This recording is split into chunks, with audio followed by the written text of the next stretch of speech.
Ashish, a resident of Amethi, has been actually detained after he tried to meet Rahul Gandhi. Ashish was reportedly carrying a licensed revolver. He wanted to make his representation to Rahul Gandhi in regard to the slow investigation in the murder case of his father and brother. We try and go across to Pranshu for more details. Pranshu, can you tell us more? When and how did this happen and who's this guy?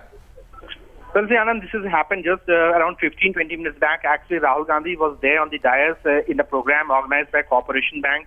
As soon as Rahul Gandhi got down from his dais, he is in the habit of going towards the public, meeting the local people there. And during that particular point, the SPG identified, located this man who has now been identified as one Bajrangi Soni alias Ashish, there with a revolver. He was immediately taken into custody. Later on, it was found out that he was having a license for this pistol, but even then it was a major security breach.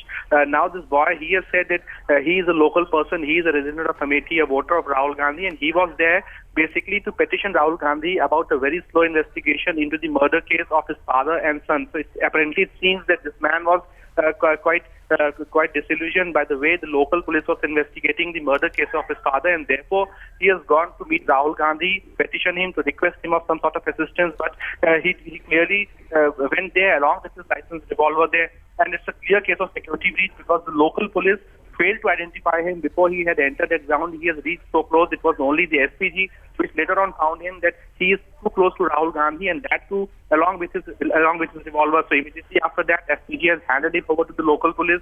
At this point in time, he is being questioned by the authorities at the Kotwali police station in Amethi still. But the authorities also say the prima facie seems that though this man has breached the security cordon, he has done an illegal act, but it clearly seems that he was not having any motive as to hurt Rahul Gandhi or to attack Rahul Gandhi.